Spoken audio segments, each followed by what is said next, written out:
Selamat pagi pemirsa, kembali lagi di acara Info Cuaca hari ini. Bersama saya Faras Rehan Kazimandini yang akan menyajikan informasi cuaca terbaru untuk Anda. Untuk Anda yang berada di wilayah Jakarta dan sekitarnya, hari ini diperkirakan akan berawan sepanjang hari dengan suhu berkisar antara 25 hingga 33 derajat Celcius.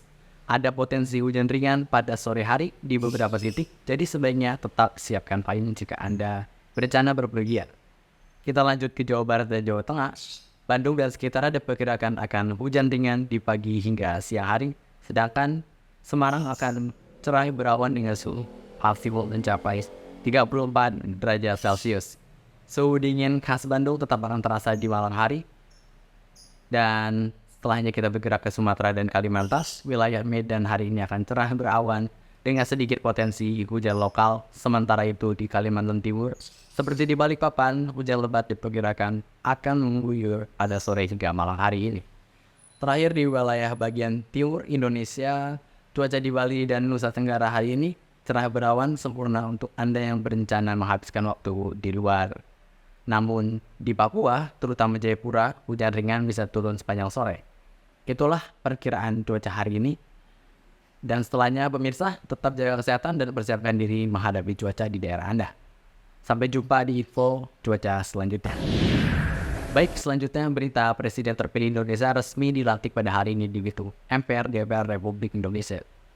Acara pelantikan ini dihadiri oleh berbagai tokoh nasional, pejabat tinggi negara, dan perwakilan dari beberapa negara sahabat. Dalam suasana yang khidmat, pelantikan ini diawali dengan pembacaan sumpah jabatan oleh Ketua Mahkamah Agung sesuai dengan pasal 9 UUD 1945. Setelah pengambilan sumpah, Presiden baru menyampaikan pidato pertama yang berfokus pada visi pembangunan dan komitmen pemerintahannya untuk meningkatkan kesejahteraan rakyat.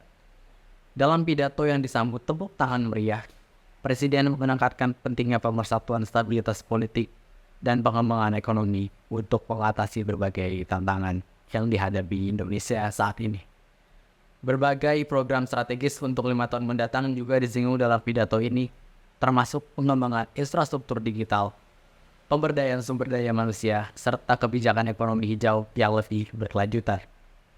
Pengamanan di sekitar gedung MPR DPR diperketat selama pelantikan berlangsung, dan beberapa jalan di Jakarta mengalami pengalihan arus lalu lintas. Masyarakat yang antusias pun turut berkumpul di beberapa titik untuk memberikan dukungan mereka pada Presiden dan Wakil Presiden yang baru. Pelantikan ini menandai dimulainya babak baru pemerintahan Indonesia. Presiden dan Wakil Presiden diharapkan dapat membawa Indonesia menuju era yang lebih maju, makmur, dan adil. Pidato pertama yang mereka menggarisbawahi tekad untuk mengatasi kesenjangan sosial dan memperkuat sektor ekonomi dalam negeri. Baik, selanjutnya kita beralih ke dunia pendidikan di Indonesia.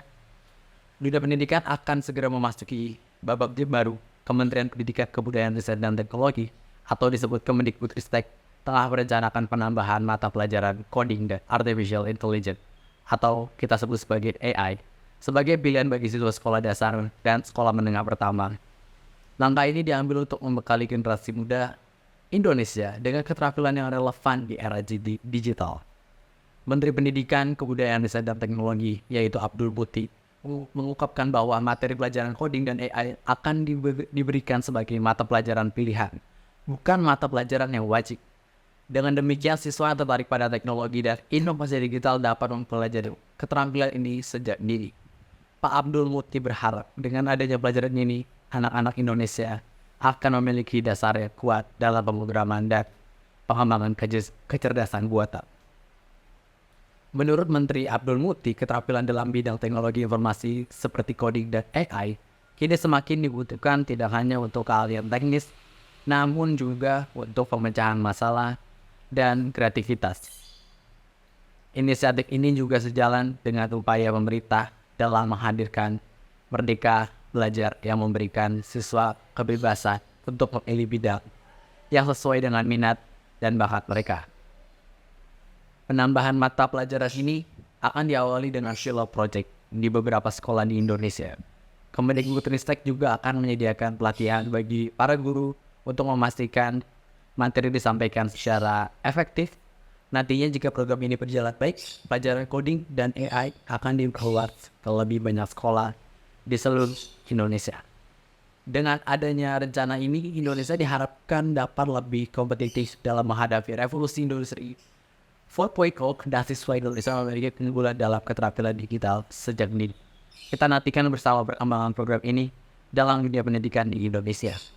Sekian berita hari ini, sampai jumpa dan selamat beraktivitas.